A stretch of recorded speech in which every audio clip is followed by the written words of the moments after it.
Assalamualaikum warahmatullahi wabarakatuh. Perkenalkan, nama saya Muhammad Aikal Islami Pasya dengan nomor induk mahasiswa 241232049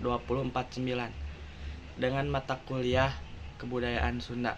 Nah, di sini saya akan mempresentasikan tentang kebudayaan atau kesenian yang ada di daerah tempat tinggal saya.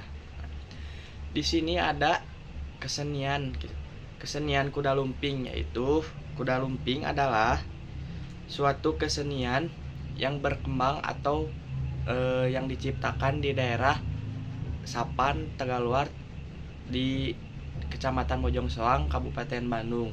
Nah, apa sih itu kuda lumping? Kesenian kuda lumping merupakan bagian integral dari budaya masyarakat khususnya Kabupaten Bandung itu.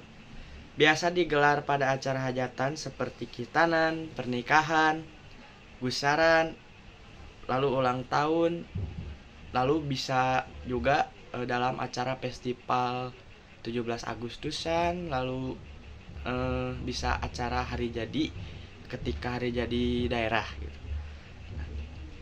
Kuda lumping menawarkan hiburan sekaligus unsur ritual gitu. Nah, apa sih hiburannya? Ya, hiburannya seperti mendengarkan alunan musik, lalu ketika mendengarkan alunan musik, lalu masyarakat bisa ikut berpartisipasi untuk mengekspresikan dirinya untuk berjoget gitu. Lalu untuk dari segi pemain gitu, menghibur dengan cara menari gitu.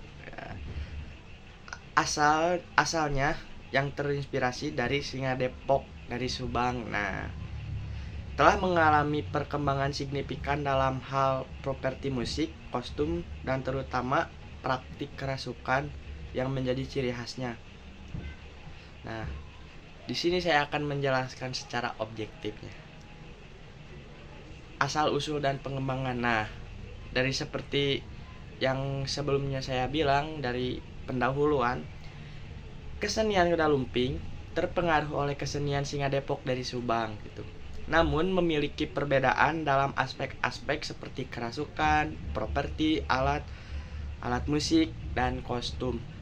Nah, jadi pada awalnya kuda lumping itu terinspirasi dari kesenian Singa Depok Subang, yang dimana kuda lumping menirukan dari properti singa, lalu mungkin dari segi-segi alunan musik itu mengadopsi dari kesenian Singa Depok Subang. Namun kuda lumping memiliki perbedaan dengan Singa Depok Subang.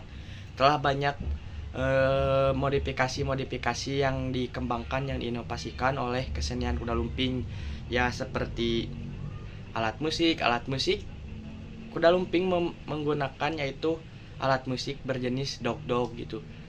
Dan Singa Depok Subang memakai alat kendang, lalu ada juga panerus atau demung, lalu gejer. Nah, kuda lumping berbeda halnya dengan Singa Depok Subang. Dog mempunyai 4 jenis. Yang pertama yaitu ada brung, bangplak, tiling-tit, dan tung. Lalu ada juga bedug gitu.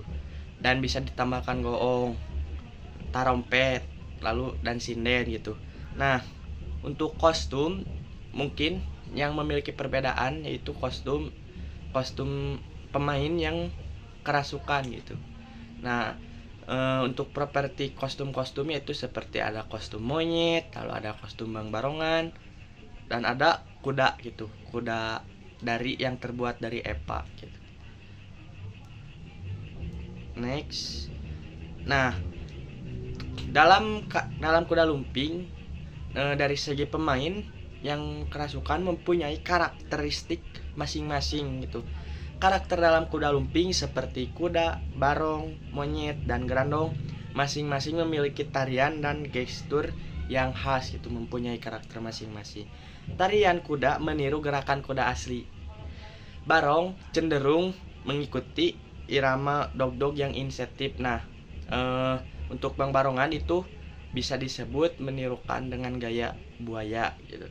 Lalu sedangkan tarian monyet meniru tingkah laku monyet gitu.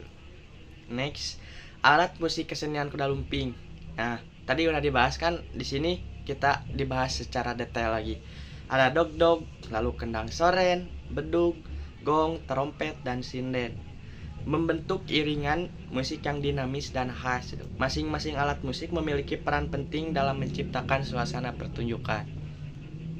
Nah, jadi jika ada yang menyerupai singa Depok, menyerupai kuda lumping, lalu ada singa-singanya tapi alat musiknya berbeda dengan halnya kuda lumping di Sapan, itu bisa disebutkan bukan kuda lumping gitu. Kuda lumping yang menjadi khasnya itu dengan cara memakai alat musik dog-dog.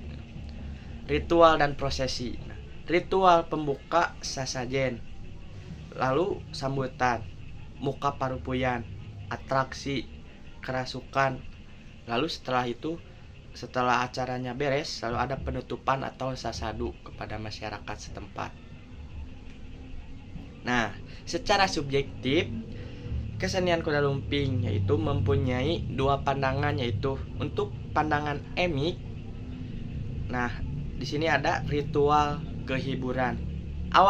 Pada awalnya kuda lumping merupakan ritual memanggil hujan. Seiring berjalannya waktu, berkembang menjadi sarana pertunjukan hiburan gitu dari di berbagai acara hajatan. Nah, di sini ada peran Aki Padma. Nah, siapa sih Aki Padma itu? Aki Padma yang mencetuskan adalah tokoh kunci yang mencetuskan terciptanya kuda lumping gitu. Ia menciptakan properti dan mengembangkan konsep pertunjukan awal dengan menggunakan kursi sebagai tunggangan. Nah, jadi pada sebelumnya Aki Padma menciptakan kuda lumping itu dengan properti dari sisingaan sebelumnya, yaitu dengan tunggangan seperti kursi yang terbuat dari rotan gitu. Pada awalnya bukan dari singa gitu, singaan yang dipanggul gitu ya. Namun memakai rotan, kursi rotan yang dipanggul oleh 4 orang gitu. Nah, seiring berjalannya waktu mengalami perkembangan dan menginovasi dari kesenian Singa Depok Subang. Lalu pandangan emik, masih dengan pandangan emik ya. Di sini ada pengaruh dan penyebaran. Kesenian kuda lumping menyebar luas dari Tegaluar ke wilayah Kabupaten Bandung dengan grup-grup baru yang terinspirasi dari grup Medal Pusaka maupun PJP gitu ya.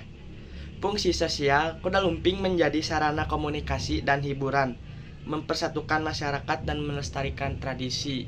Nah, jadi di daerah tempat saya gitu, ketika adanya tergelarnya pertunjukan kuda lumping, hampir semua masyarakat ikut antusias itu, maupun dari luar Tegaluar terkadang suka ada yang ikut mengapresiasi untuk menonton pertunjukan kuda lumping. Jadi seperti yang disebutkan, kuda lumping itu bisa menyatukan semua masyarakat khususnya di daerah Tegaluar gitu. Karena masyarakat sangat antusias sekali ketika adanya pertunjukan kuda lumping ini. Nah, ada pandangan etik. Praktik kerasukan atau jadi dalam kuda lumping menimbulkan beragam pandangan. Nah, sebagian masyarakat menganggapnya musyrik, sementara yang lain menikmatinya sebagai hiburan. Nah, untuk pandangan etik, ada beberapa masyarakat yang berpendapat bahwa kesurupan itu dianggap sebagai musyrik, katanya. Dianggap sebagai melewati batasan agama gitu. Padahal ada juga sebagian masyarakat yang menikmatinya, yang cuek atau tidak peduli dengan hal-hal yang seperti itu. Jadi di dalam pandangan etik juga terdapat dua pandangan gitu. Meskipun ada kontroversi, kuda lumping tetap menjadi bagian penting di dalam acara hajatan di Tegaluar. Kesenian ini telah beradaptasi untuk memenuhi permintaan masyarakat. Di sini ada kesimpulan, kesenian kuda lumping di Tegaluar memiliki perjalanan panjang dan kompleks. Dari ritual penghujan menjadi hiburan populer gitu. Kesenian ini mencerminkan dinamika adaptasi budaya dan nilai sosial. Penelitian ini memperlihatkan pentingnya memahami sebuah kesenian baik dari perspektif internal, emik, maupun eksternal, etik, untuk melihat keberlanjutan dan tantangannya dalam konteks masyarakat yang plural.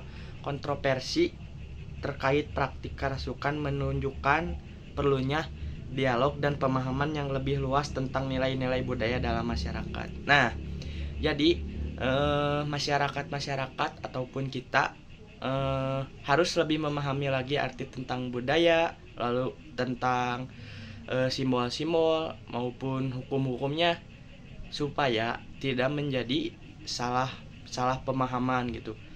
Kita harus mendengar dari sudut emik, lalu sudut etik, jadi kita tidak bisa menyimpulkan dari satu arah. Nah, sekian dari saya. Wassalamualaikum warahmatullahi wabarakatuh.